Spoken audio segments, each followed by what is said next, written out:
बोली वृंदावन बिहारी लाल की जय।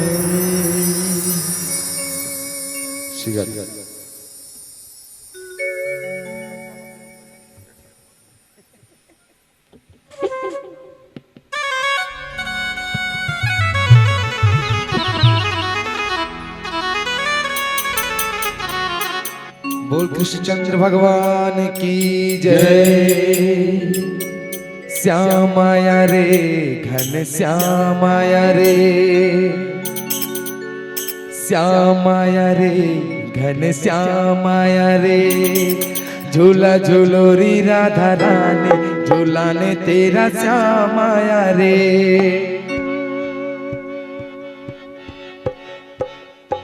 झूला झूलोरी राधा रानी, झूला ने तेरा श्यामाया रे। झूला झूलोरी राधा रानी, झूला झूलोरी राधे रानी, झूला ने तेरा श्यामाया रे। झूला झूलोरी राधे रानी, झूला ने तेरा श्यामाया रे। श्यामाया श्यामाया श्यामाया रे, श्यामाया श्यामाया श्यामाया रे, श्यामाया श्यामाया श्यामाया रे। तेरी आरती गाऊं बाके बिहारी, तेरी आरती गाऊं बाके बिहारी, तेरी आरती गाऊं। आरती गाऊं प्यारे आपको रिझाऊं, आरती गाऊं प्यारे आपको रिझाऊं। श्री बाके बिहारी तेरी आरती गाऊं, बाके बिहारी तेरी आरती। तो सभी भक्तजनों से निवेदन कि आयोजक परिवार की ओर से बहुत ही सुंदर आसन की ग्रहण व्यवस्था की गई है। तो सभी माताओं धर्म अनुराग से निवेदन आप सभी अपने आसन ग्रहण करें। बड़े वृंदावन बांके बिहारी लाल की जय।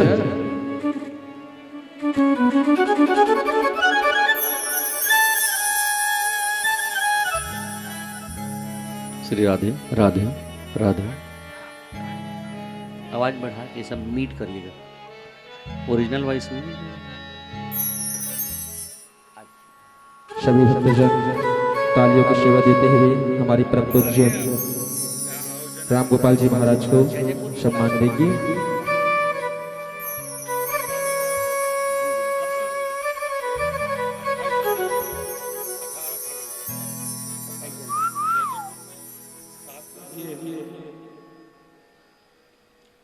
आपके जीवन का और आपके परिवार का कल्याण हो जाए। वो 7 दिन कैसे सुधरेंगे? सप्ताह व्रत नाम पुंसाम नियमाश्रोनार और विष्णु दीक्षा अभिनाना नाधिकार। ऐसे गुरु मिल जाए, ऐसे गुरु के मुख से सुंदर भागवत कथा का श्रवण करने का लाभ मिल जाए। जवान परिवार का तो होता ही है धन, साथ में सुनने वाले परिवार का भी जीवन धन होता है। भागवत कथा को उल्टी गंगा कहा गया। ये सीधी कथा नहीं है, उल्टी गंगा। उल्टी गंगा क्या है कि पहले भागवत कथा में महाभारत की कथा आती है और भगवान श्री कृष्ण का जन्म बाद में आता है। तो इसको समझने के लिए पावर होना चाहिए, बुद्धि होना चाहिए, सरल होना चाहिए। हृदय रूपी पात्र को सुंदर पात्र बनाइए जिसमें राधा रानी का वह रस, वह झल, वह रस मिले आपको। क्योंकि भागवत कथा सुनने की वस्तु नहीं है, ये भागवत कथा है पिबत भागवतम रसमालयम मुहुरहो रस का भूभाव। भागवत कथा सुनने की वस्तु नहीं है, याद रखना। भागवत कथा तो रस है। अब बताइए, रस को सुना जाएगा कि पिया जाएगा? इसको जो जितना पिएगा उतना निखार आएगा। और याद रखना, मुहू रहो रस का भूभाव कहा। जो इंसान यह कहते हैं कि मैंने भागवत कथा सुन ली, परसों वहां हुई थी, अगले साल वहां हुई थी, तो मैंने सुन ली। याद रखना, जल में डूबा हुआ इंसान बोल नहीं सकता है। इसलिए जिसने कथा को सुन लिया वो कभी यह नहीं कह सकता कि मैंने भगवान की कथा को सुन लिया। प्यास होना चाहिए, मुहू रहो रस का। हिंदुत्ववादी और हिंदू कहने वाले लोग नहीं कहलाएंगे, क्योंकि सबसे पहले संस्कृति को जगाइए, धर्म को जगाइए, कथा को सुनिए। अब देखिए महाराज जी आए, कितने लोग बैठे, कथा में सबसे पहले आइए, महाराज के पहुंचने से पहले आइए। वही हमारा धर्म है, वही हमारा संस्कृति है। प्रणाम, जोर से बोलिए राधे राधे राधे। ओम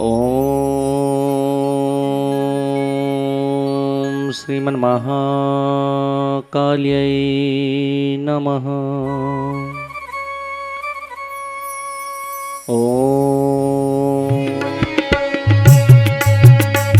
सुपुच्छकुच्छमस्तकं सुनादवेणुहस्तकं अदङ्गरङ्गसागरं नमामि कृष्णनागरम्। मनोजगर्वमोचनं विशाललोचनं विधूतगोपशोचनं नमामि पद्मलोचनं।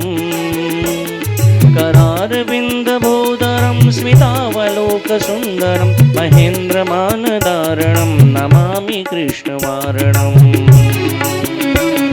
भजे प्रजैकमण्डनं समस्तपापखण्डनं सच्चित्तचञ्चलं सदैव नन्दनन्दनं। भजेकमण्डलं समस्तपापखण्डनं भक्तचित्तरञ्जनं सदैव नन्दनन्दनं। सभी भाव से जरा उस भगवान को खोजिए, वो कहाँ कहाँ है।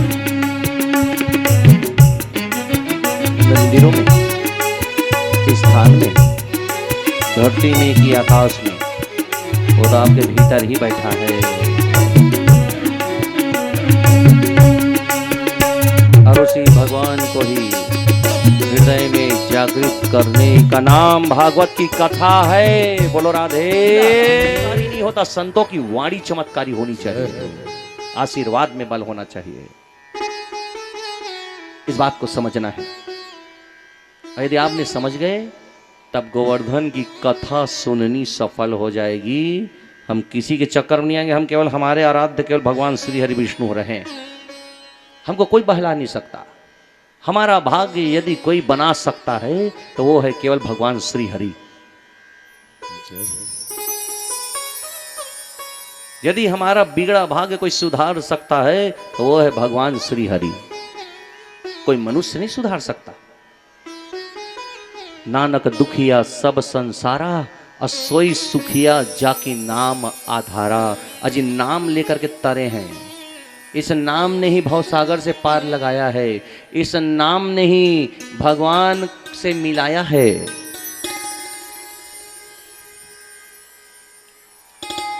इसलिए भगवान श्री कृष्ण ने इंद्र की पूजा बंद करा दी। और देखो, इन्होंने बादल भी भेजा, बारिश वाले, तो भगवान ने इसको क्षण से मिटाई दिया। इंद्र आकर के परिक्रमा करने लगा, क्षमा मांगने लगा। बोले भगवान हमको क्षमा कर दीजिए, आप ही की माया से हम देवता भी ग्रसित हो जाते हैं। मेरी बुद्धि को माया ने जकड़ ली थी। ये देवता कह रहे हैं ना, तो हम मनुष्य का हाल है बताओ। भागवत कथा इसीलिए कही जाती है, इसीलिए सुनी जाती है, ताकि ये माया का पर्दा सनह सनह हटता रहे। और इंद्र ने डरते डरते भगवान श्री कृष्ण की परिक्रमा की, उनको प्रणाम किया और 2 ही परिक्रमा करके भाग गया। बोले 2 क्यों?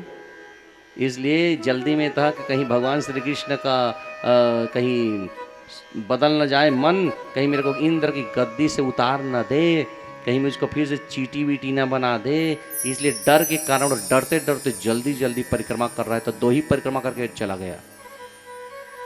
डरते डरते भागा ना। भगवान ने कहा जाओ ठीक।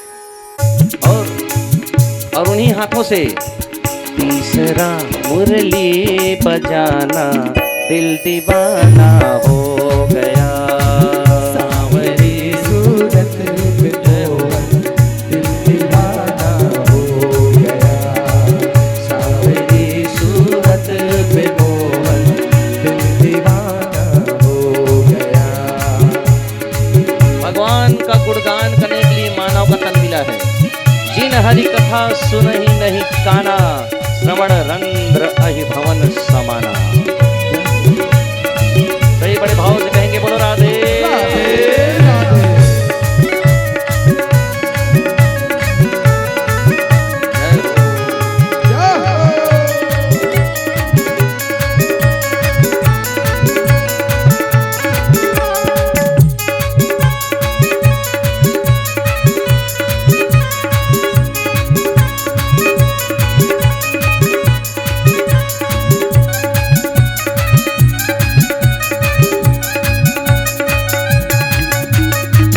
ताली बजाते हुए बोलो श्री राधे।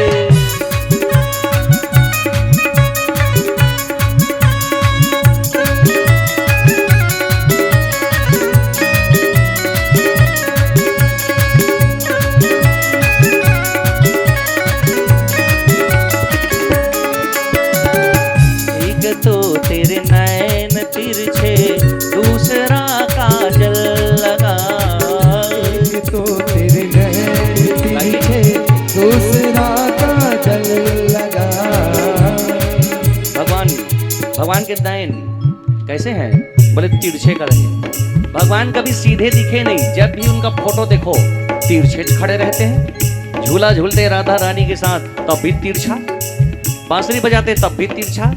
3 जगह से टेढ़े हैं भगवान। बोले कंधा ऐसा रहता है, कभी सीधा देखा क्या? कमर देखो तो तिरछा।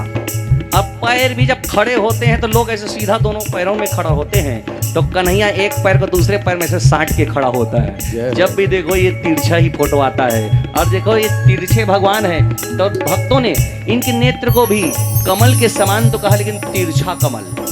अब भगवान का मुंडिये सीधा नहीं है तो ये नेत्र कैसे सीधा रहेगा? और ये सीधा है ही नहीं। सठई साठ्यम समाचरित। भगवान का ये रूप अच्छा है। क्यों? क्योंकि भक्तों के लिए सीधा हो सकते हैं, और भक्त चाहे तो इसको सीधा कर सकता है, लेकिन टेढ़े के लिए तो टेढ़े ही हैं। तो भक्तों ने अपनी पंक्ति में लिखा, एक तो तेरे नैन तिरछे, दूसरा काजल लगा। एक तो तेरे नैन तिरछे, दूसरा काजल लगा। एक तो तेरे नैन तिरछे, दूसरा काजल लगा। एक तो तेरे नैन तिरछे, दूसरा काजल लगा। और तीसरा नजरे मिलाना दिल दीवाना हो गया। सांवरी सूरत पे मोहन दिल दीवाना हो गया। सांवरी सूरत पे मोहन दिल दीवाना हो गया। जय हो श्री राधे सच्चिदानंद रूपाय विशोधपत्यादि हेतवे तापत्रय विनाशाय श्री कृष्णाय वयं नमः। दैविक भौतिक तापा राम राज्य काहू नहीं व्यापा। बोलो राधे राधे राधे। भगवान के नाम से बड़ा कुछ भी नहीं, कोई भी नहीं। स्वयं राम भी नाम के आगे कुछ नहीं। कहो कहाँ लगी नाम बड़ाई, राम न सकही नाम प्रभुताई। बोलो राधे राधे राधे।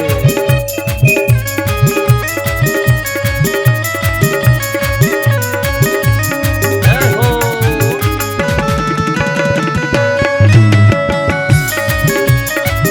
क्या बात।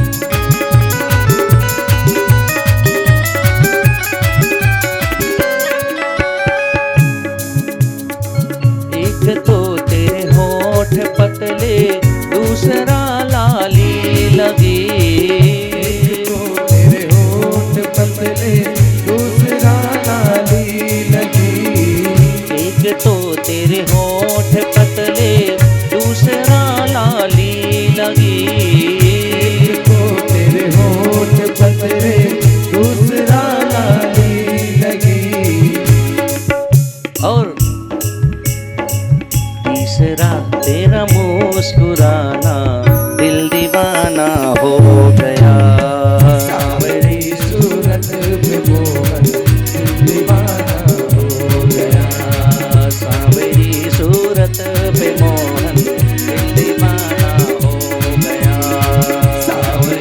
सूरत पे मोहन दिल दीवाना हो गया।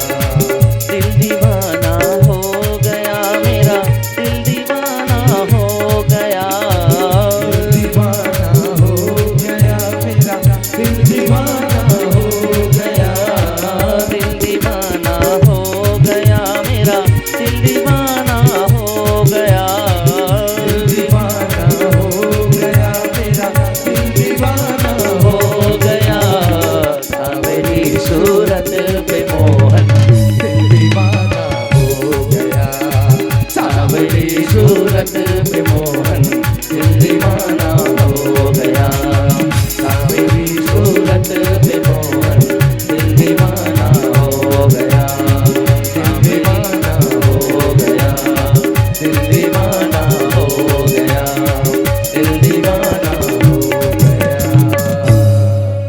सावरी सूरत पे मोहन, दिल दीवाना हो गया। बोलो राधे। राधे राधे। अब श्री कृष्ण जी ने पहले तो लोगों के दिमाग से चमत्कार का भूत उतारा और कर्म करने के लिए प्रेरित किया। देखो जी, यदि कोई व्यक्ति अपने स्थान पर है, कहीं भी पोजीशन है, उसकी मेहनत के लिए है।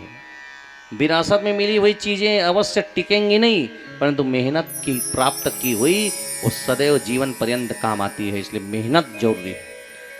भगवान श्री कृष्ण ने कर्म को परिभाषित किया है। यदि अभी ये इस उम्र में ये नहीं करेंगे तो आगे चल के गीता का ज्ञान महाभारत में कैसे दे सकेंगे, कर्म योग की शिक्षा वो कैसे दे सकेंगे। यदि सब भगवान के भरोसे पड़ जाएंगे तो भगवान तो हमारे भरोसे बैठा है, तो क्या करोगे।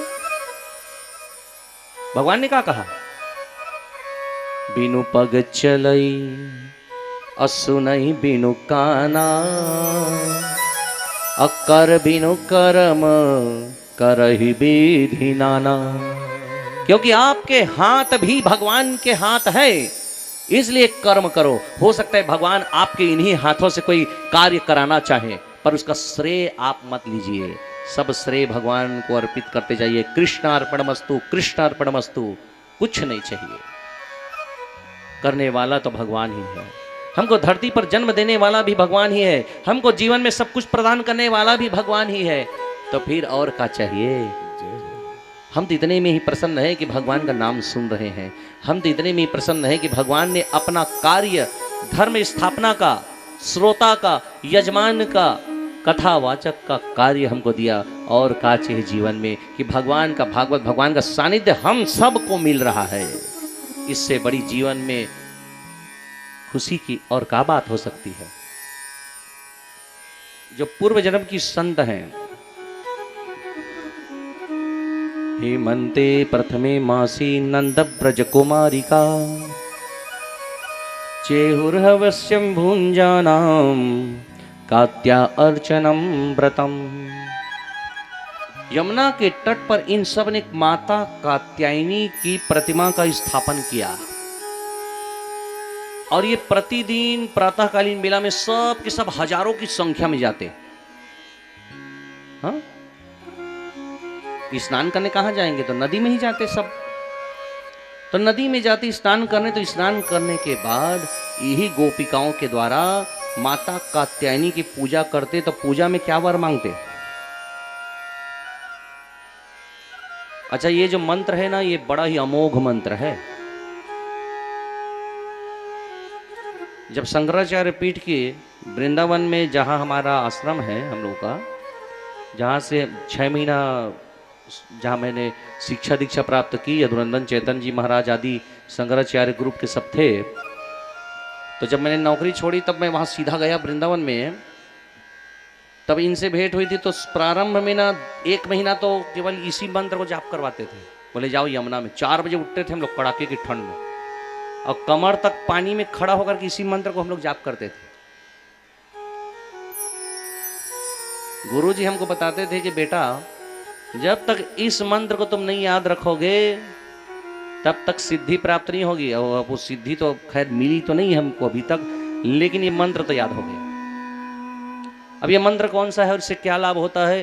तो बोले भगवान श्री कृष्ण को और कृष्ण की भक्ति को प्रदान करने वाला, प्राप्त कराने वाला ये अमोघ मंत्र माना जाता है। अमोघ का मतलब है जिसका प्रयोग करने से कभी ये खाली जाता नहीं, हमेशा भक्ति प्रदान कर ही देता है। तो ये गोपिकाएं नदी में स्नान करती और माता कात्यायनी के चरणों में जल चढ़ाती और इसी मंत्र का उच्चारण करती। कौन सा? कात्यायनी महामाये योग विद्या निधिश्वरी नंद गोप सुतम देवी पति में कुरुमय नमः। कहती है कि हे माता कात्यायनी, जो नंदन गोप का सुत है अर्थात श्री कृष्ण को हमारा पति बना दो, ऐसी मांग रहे हैं। अब माता कात्यायनी अब बैठी अपने स्थान पर, तो सबकी इच्छाएं पूरे करना उनका कर्तव्य है। अब आगे की लीला सुने। अब श्री कृष्ण जानते हैं कि ये बार बार माता कात्यायनी से मुझको मांग रही हैं। एक दिन ये आए चुपके से और ये गोपियां नहा रही हैं। अब नहाने की इनका तरीका भी बड़ा विचित्र है। देखो, अंग पर एक भी वस्त्र नहीं है। और मैं आपको बारंबार विनती करूंगा कि इसको सांसारिक लेवल पर मत सुनिएगा। सांसारिकता से उठ करके थोड़ा लौकिकता, पारलौकिक दृष्टि से इस कथा को सुनिए। अभी तक जो आपने सुनी वो और थी, पर अब जो सुन रहे हैं उसको संसार से जोड़ के ना करिएगा। अब देखिए, वस्त्र उठा के ले गए और कदम के वृक्ष पर चढ़ गए और पूरे सबके कपड़े टांग दिए। अब ये गोपियां निकलने वाली थी और थोड़ा थोड़ा अंधेरा था, सूर्य भी पूरी तरह उदित हुआ नहीं था। ब्रह्म मुहूर्त का समय ये स्नान कर रही थी। कपड़ा देखे, अरे नहीं है, कहाँ गए? तो एक गोपी जो पानी के भीतर डूबी थी वो कहने लगा, अरे हमारे कपड़े तो वो ऊपर पेड़ों में क्या कर रहे हैं? तो एक गोपी कही, पेड़ों में क्या कर रहे हैं? कपड़े वो मत सोचो, ये कपड़ा को सोचो। तो चौथी गोपी का कहने लगी, मुझको पता नहीं क्यों ऐसा लग रहा है कि कन्हैया दिख रहा है पेड़ के पत्तों के बीच में। बोले, तू पागल हो गई है, ज्यादा प्रेम करती है, ज्यादा दिन भर कृष्ण कृष्ण कृष्ण कृष्ण करती तो हर जगह तुमको दिख रही है। कथा सुने हो और इस भागवत कथा से इतना प्रेम हो गया है कि ऊपर चढ़ के माथा लगा के प्रणाम करना चाहते हो। अरे नीचे से बढ़िया पाँव पढ़ लो, ऐसे हाथ जोड़ लो, एक ही बात है, नहीं लगेगा? नहीं महाराज, एक दिन तो कम से कम माथा लगना चाहिए। भागवत जी है, कितना का सौभाग्य, देखो कल का हो कौन जाने। तो जरा विचार करिए, वो भागवत कथा जो यहां ऊपर है, यदि मैं इसको हवन के दिन नीचे लेके आऊं तो क्या आप टूट नहीं पड़ोगे इसको छूने के लिए? छूने के लिए टूट नहीं पड़ोगे क्या? नहीं चाहोगे कि मान लो कभी ऊपर चढ़ने को कल ना मिला तो हम परसों जब हवन के बाद ये भागवत कथा नीचे आएगी तो कम से कम हाथ से छू तो ले। यही वैकुंठाधिपति भगवान आज वृंदावन की धरती पर आए हैं, आज भारत भूमि की धरती पर आए हैं। तो जो गोपियां, जो पूर्व जन्म की संत है, वो भगवान को केवल छूना चाहती हैं। यही रास है, रस से बड़ा रास।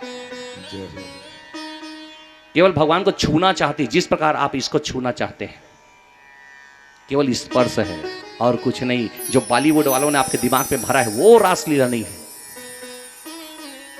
और दूसरा, परीक्षित, तुम्हारी शंका इस दूसरे उदाहरण से पूरी तरह मिट जाएगी।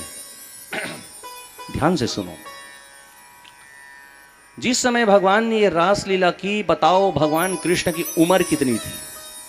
आयु कोई बता सकता है? 15 साल, 20 साल, 21 साल, 25-30 साल, कितनी? बोले, जिस समय भगवान ने ये रासलीला की, जिस समय गोपियां उनको छूने के लिए आ रही थी, उस समय भगवान श्री कृष्ण की उम्र 5.5 वर्ष की थी। शंका खत्म। यहां कामनाओं का दर्शन होता ही नहीं, यहां काम का दर्शन होता ही नहीं। आज के घोर कलयुग के बच्चे भी, 5.5 साल के बच्चे भी कितने शुद्ध मन के होते हैं। 5.5 साल के बच्चे भी। तो उस समय तो 10 साल तक ऐसे ही नंगे डोलते थे बच्चे। हाँ, तो बताओ 5.5 बरस के श्री कृष्ण और गोपियां इतनी बड़ी बड़ी उम्र की और भगवान को केवल छूना चाहती है। अरे भगवान दिखते कैसे हैं, अरे भगवान कैसे हैं, अरे हमारा तो पंच तत्व का शरीर है, यहाँ तो हड्डियाँ दिख रही हैं, यहाँ तो नाड़ियाँ दिख रही हैं, यहाँ तो नस दिख रहे हैं, भगवान का तो ऐसा बिल्कुल नहीं है, मक्खन की तरह है। ये है रास, भगवान को छू करके देखना चाहती हैं। दूर से तो बहुत देखा। आप ही जगन्नाथ मंदिर जाते हो, जगन्नाथपुरी, पंडित जी रोक देते हैं, चलो चलो चलो चलो चलो चलो चलो, रोकते नहीं। यदि आपको छूट दे दिया जाए तो जगन्नाथ भगवान को ऐसे पकड़ के प्रणाम करना नहीं चाहोगे क्या? पॉइंट टू बी नोटिस, सत्य को स्वीकार करो और हाथ को हाँ बोलो यदि चाहते हो तो। यही तो रास है। और रास पंचाध्यायी को नहीं समझाना कथावाचक की कमजोरी हो सकती है। रास पंचाध्यायी जब भी आता है, मैंने 500 पंडितों को देखा है। मैं ये नहीं कह रहा हूं कि हम कर रहे हैं, ये भगवान की इच्छा है। जो ऐसी रासलीला आता है, गाना वाना चला के डांडिया नृत्य करा के भाग जाते हैं, गाना गा के टाइम पास हो जाता है। क्या है रासलीला? हम इतने सालों से 40 साल से कथा सुन रहे हैं। हाँ, किसी माता की उम्र तो 60 साल 70 साल हो गई होगी। रासलीला क्या है ये हमने अब तक समझा नहीं। क्यों नहीं समझा? इसलिए क्योंकि हमने भागवत को कभी खोल के देखा नहीं। क्यों? ब्राह्मण करेंगे, मैं कहता हूं ब्राह्मण कथा करेंगे, आप पढ़ तो सकते हो।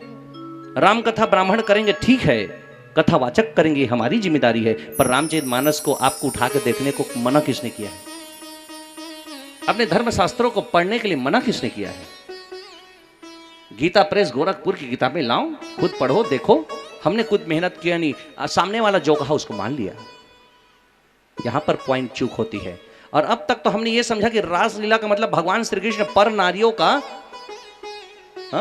दुरुपयोग करते हैं, ऐसा हम दिमाग में अब तक बनाए रखा। परीक्षित, इन्हीं भ्रम को दूर करने का ही नाम रासलीला की कथा है। बोलो राधे राधे राधे। तो ये कभी मत भूलना कि भगवान की उम्र 5.5 बरस थी।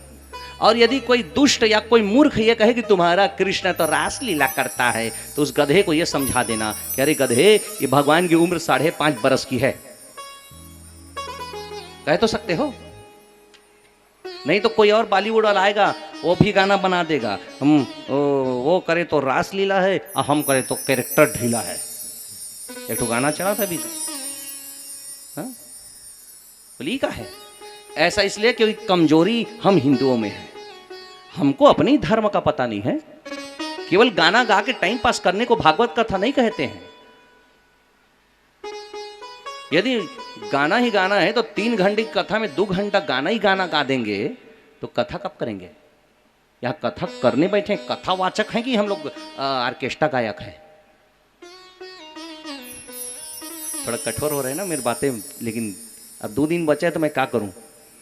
मजबूरी हुई है कि यदि कठोर नहीं बोलूं, सच्चाई को नहीं बोलूं। अब ऐसा नहीं कि मेरे को गाना गाना नहीं आता, भगवान की दया से थोड़ा बहुत टूटी फूटी गा ही लेता हूं। 3 घंटे की कथा में यदि 2.5 घंटा गाना गा दूं तो फिर कथा कहाँ जाएगी? जरा बताइए। हम कथावाचक बना के भगवान हमको यहाँ बैठाए हैं कि गायक बना के बैठाए हैं? वो तो गा लेते हैं, अलग बात है। अब देखना, प्रतिदिन हम लोग क्या करते हैं, गाना का लिस्ट बना के लाते हैं चेला लोगों के लिए, लेकिन इसमें से आधा ही गा पाता हूं। क्योंकि यदि कथा को हम समझा नहीं पाए तो फिर हमारा कथावाचक बनना किस काम का? क्या केवल दक्षिणा लेने के लिए? यदि भगवान की भक्ति आपके हृदय में जागृत नहीं कर पाए तो हमको तो धिक्कार है। यदि भागवत की कथा हम पूरी सुना नहीं पाए तो हमको तो धिक्कार है। जब हम भगवान के धाम जाएंगे, जब भी जाएं, खैर अभी जाए के समय नहीं आए हैं और जाना चाहन भी नहीं, जब जाएंगे तब, अब जाना तो है भैया, आया है सो जाएगा राजा रंग फकीर। तो भगवान को क्या मुंह दिखाएंगे? ये बोलेंगे कि बेटा तेरे को मौका तो दिया था, दिन भर गाना गाया। अरे भाई, गाना गाने के स्वयं गाना गाओ, चलता है। सब चीज का एक समय होता है। और देखो, मैंने जब इतनी जगह भागवत कहा और डभरा जैसा श्रोता बहुत कम मिलता है, बड़ा ही नहीं कर रहा हूं, इसलिए क्योंकि बिना गाना गाए आप मेरे को 2 घंटा से सुन रहे हैं और इसमें 1 ठो गाना बस चला है अभी तक 2 घंटा में 1 ठो। इसके बावजूद भी आप बोर नहीं हो रहे हैं, इसका मतलब है कि कथा आपको अच्छी लग रही है। और जहां कथा श्रोता होते हैं वहां भजन तो गाएंगे, लेकिन उत्सव में। और जैसे ही मेरे को लगा कि वास्तव में जरूरत है गाने की, तब फिर चलाते हैं। तो रासलीला को समझने के लिए उदाहरण नंबर 4 और इसके बाद 5वें की जरूरत नहीं पड़ेगी।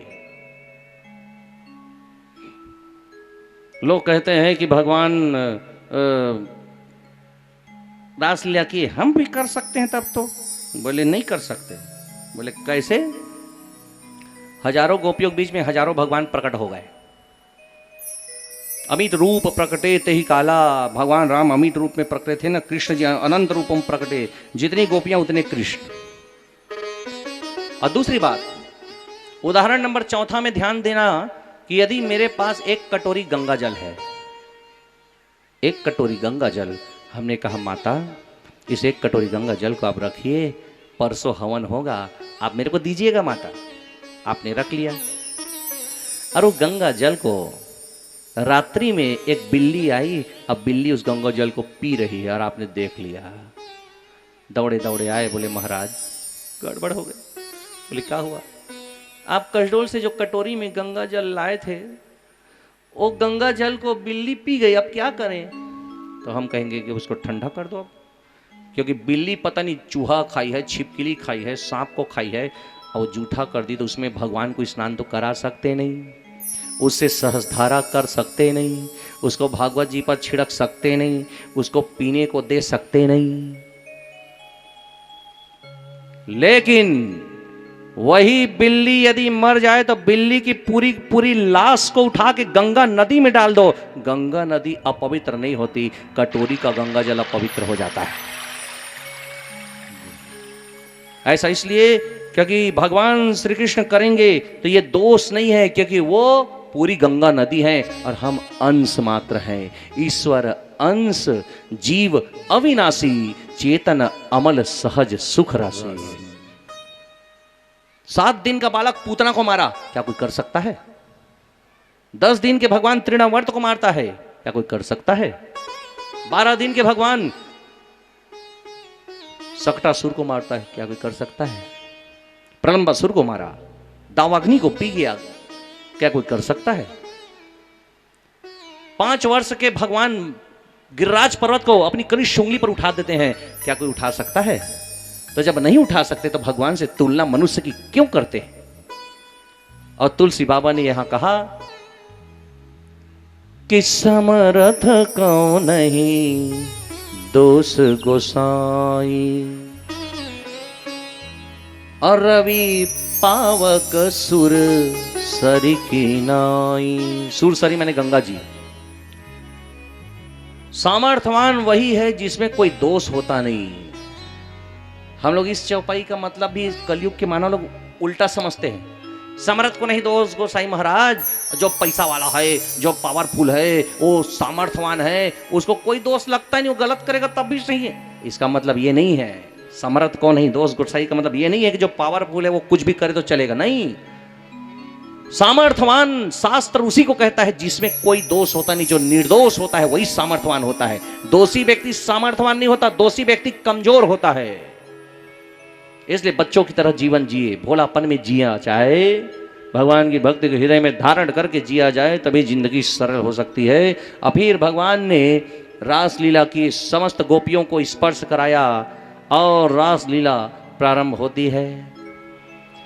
कान्हा रे थोड़ा सा प्यार दे, चरणों में बैठा के तार दे। कान्हा रे थोड़ा सा प्यार दे, चरणों में बैठा के तार दे।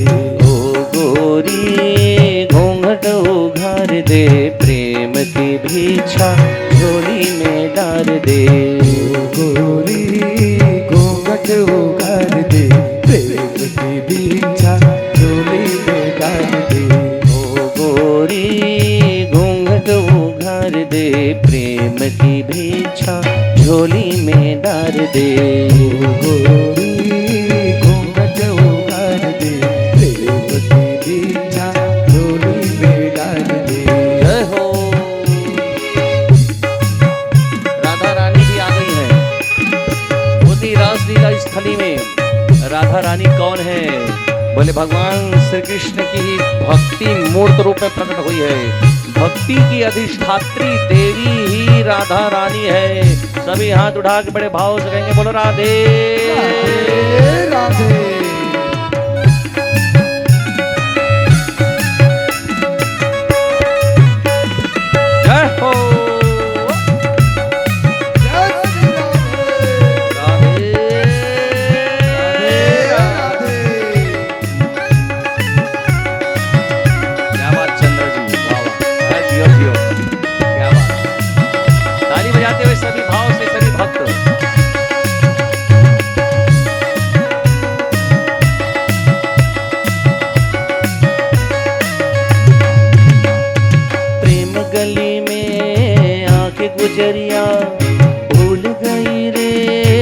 घर की डगरिया, गली में आके गुजरिया, भूल गई मैं घर की डगरिया। जब तक साधन तन मन जीवन, सब तुझे अर्पण प्यारे सावरिया। माया का तुमने रंग ऐसा डाला, बंधन में बंध गया बांधने वाला। कौन रमापति कैसा ईश्वर, मैं तो हूँ गोकुल का ग्वाला। रे थोड़ा सा प्यार दे चरणों में, जीवन संवार दे वाला रे। थोड़ा सा प्यार दे चरणों में, बैठा के तार दे। आत्मा परमात्मा के मिलन का मधुमास है, महारास है यही महारास है, त्रिभुवन का स्वामी भक्तों का दास है। यही महारास है यही महारास है, कृष्ण कमल है राधे सुवास है। यही महारास है यही महारास है, ओ इसके अवलोकन की युग युग को प्यास है। यही महारास है यही महारास है। कान्हा रे थोड़ा सा प्यार दे चरणों में, बैठा के तार दे। कान्हा रे थोड़ा सा प्यार दे चरणों में, बैठा के तार दे। जय हो।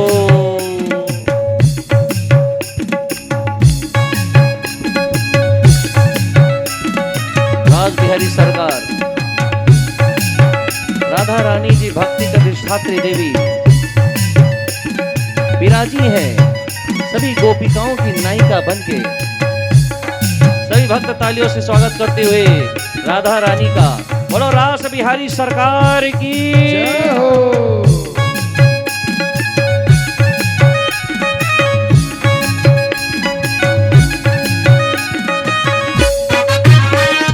जय हो।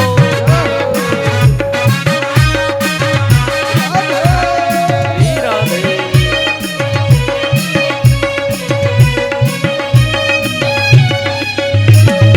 तू झूठा वचन तेरे झूठे, मुस्का के भोली राधा को लूटे। झूठा वचन तेरे झूठे, मुस्का के बोले राधा को लूटे। मैं भी हूँ सच्चा वचन मेरे सच्चे, प्रीत मेरी पक्की तुम्हारे मन कच्चे। जैसे तू महारास है त्रिभुवन का स्वामी भक्तों का दास है। यही महारास है यही महारास है, कृष्ण कमल है राधे सुवास है। यही महारास है यही महारास है, इसके अवलोकन की युग युग को प्यास है। यही महारास है यही महारास है, सृष्टि के कण कण में इसका आभास है। यही महारास है यही महारास है, आध्यात्मिक चेतना का सब में विकास है। यही महारास है यही महारास है, यही महारास है यही महारास है। यही महारास है यही महारास है, यही महारास है यही महारास है। यही महारास है। यही महारास है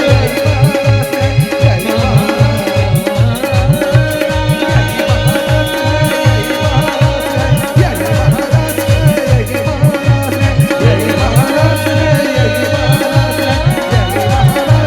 यही महारास है यही महारास है, यही बोलो राज बिहारी सरकार की। बोलो राधे राधे राधे। आइए सूचनाएं स्वीकार करते हैं।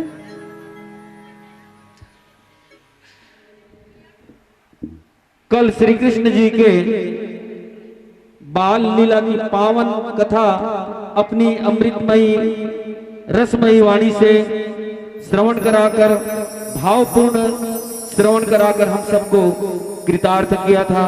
आज कथा को आगे बढ़ाते हुए पूज्य महाराज श्री इस रास की कथा हम सबको श्रवण करा रहे हैं और आज संध्याकालीन समय पर रुक्मणी मंगल, रुक्मणी विवाह श्री कृष्ण के साथ में जो प्रथम विवाह होता है श्रीमद् भागवत महापुराण में भगवान का, वो कथा हम सबको श्रवण कराएंगे। इस बीच मैं आप सबसे क्षमा चाहते हुए कुछ समय आप सबका लूंगा, क्योंकि आज हमारे बीच बहुत ही विशेष कथा के दिवस में विशेष अतिथि हमारे बीच पधारे हुए हैं। मैं सादर आयोजक पधारे हुए हैं। हाँ, विजय चंद्र जी भी आने की कृपा करें।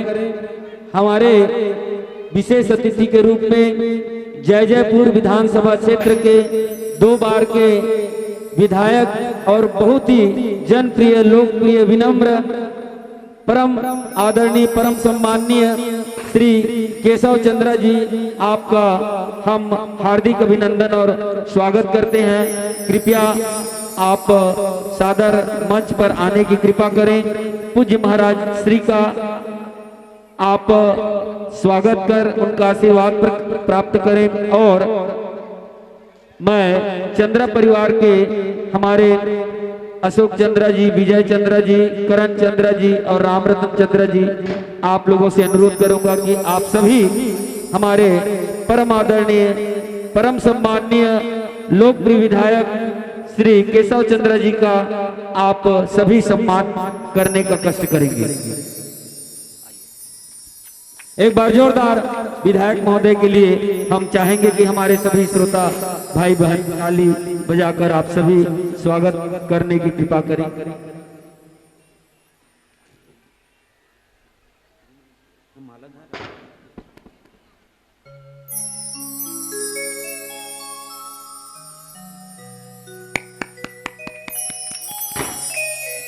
चाहूंगा हमारे चंद्र परिवार की ओर से परम आदरणीय विधायक जी का स्वागत, एक बार पुनः जोरदार ताली से आप सभी स्वागत करें। उनके साथ में आए हुए सम्माननीय श्री जितेंद्र चंद्र जी, सरपंच बोरसरा, आपसे भी अनुरोध है, कृपया आप भी मंच पर आकर पूज्य महाराज श्री का स्वागत कर उनका आशीर्वाद प्राप्त करें। और पूर्व नगर पंचायत अध्यक्ष परम सम्माननीय जयपुर निवासी और जयपुर नगर पंचायत के पूर्व अध्यक्ष परम सम्माननीय श्री महेंद्र चंद्र जी, आपसे भी हमारा विनम्र अनुरोध है, कृपया आप भी मंच पर आएं और पूज्य महाराज श्री का स्वागत कर उनका आशीर्वाद प्राप्त करने का कष्ट करें। श्री जागेश्वर चंद्र जी, सरपंच महोदय बरदुली, जागेश्वर चंद्र जी सरपंच महोदय बरदुली, आपसे भी हमारा विनम्र आग्रह है कि कृपया आप भी मंच पर आएं, पूज्य महाराज श्री का स्वागत कर उनका आशीर्वाद प्राप्त करने का कष्ट करें। परम सम्माननीय श्री योगेंद्र चंद्र जी, क्षेत्रीय अध्यक्ष चंद्र समाज बंसुला, आपसे भी हमारा आग्रह है, कृपया आप भी मंच पर आएं, पूज्य महाराज श्री का स्वागत कर उनका आशीर्वाद प्राप्त करें। और सम्माननीय श्री राधे श्याम चंद्र जी, केंद्रीय उपाध्यक्ष बड़े गंतुली, आपसे भी आग्रह है, कृपया आप भी मंच पर आए, पूज्य महाराज जी का स्वागत करने का कष्ट करें। परम सम्माननीय और हमारे बहुत ही अति प्रिय सुखदा के गौटिया जी श्री लखनलाल चंद्र जी, आपसे भी हमारा आग्रह है, कृपया आप भी मंच पर आए, पूज्य महाराज श्री का स्वागत कर उनका आशीर्वाद प्राप्त करने का कष्ट करें। परम सम्माननीय श्री लक्ष्मण पटेल गौटिया जी नवापारा, आपसे भी हमारा आग्रह है, कृपया आप भी मंच पर आए, हम मंच पर आए और पूज्य महाराज श्री का स्वागत कर उनका आशीर्वाद प्राप्त करने का कष्ट करें। परम सम्माननीय श्री हरिचंद चंद्र जी, केंद्रीय विशेष सदस्य, चंद्रा समाज के केंद्रीय स्तर के विशेष सदस्य हैं, अंडोला निवासी, आपसे भी आग्रह है, कृपया आप भी मंच पर आए, पूज्य महाराज जी का स्वागत कर उनका आशीर्वाद प्राप्त करने का कष्ट करें। श्री जय कुमार पटेल जी केनाभाठा, आपसे भी हमारा आग्रह है, कृपया आप भी मंच पर आए, पूज्य महाराज श्री का स्वागत कर उनका आशीर्वाद प्राप्त करने का कष्ट करें। परम सम्माननीय श्री किशुनलाल चंद्रा जी गोटिया छोटे कटे कोनी, आपसे भी हमारा आग्रह है आप भी मंच पर आए, पूज्य महाराज श्री का स्वागत कर उनका आशीर्वाद प्राप्त करने का कष्ट करें। परम सम्माननीय श्री भागवत प्रसाद चंद्रा जी पूर्व ग्राम सेवक कलमी और उनका निवास स्थान है नंदेली, वे पूर्व में हमारे डभरा में भी कार्यरत थे। आपका हम आयोजक परिवार और डभरा की ओर से आपका हम हार्दिक अभिनंदन करते हैं। आपसे अनुरोध करते हैं कि आप भी मंच पर आए, पूज्य महाराज श्री का स्वागत कर उनका आशीर्वाद प्राप्त करने का कष्ट करें।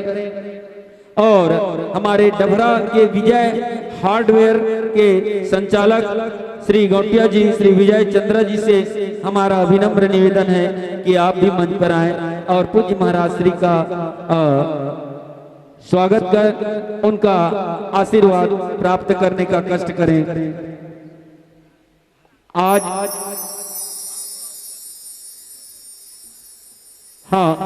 किसी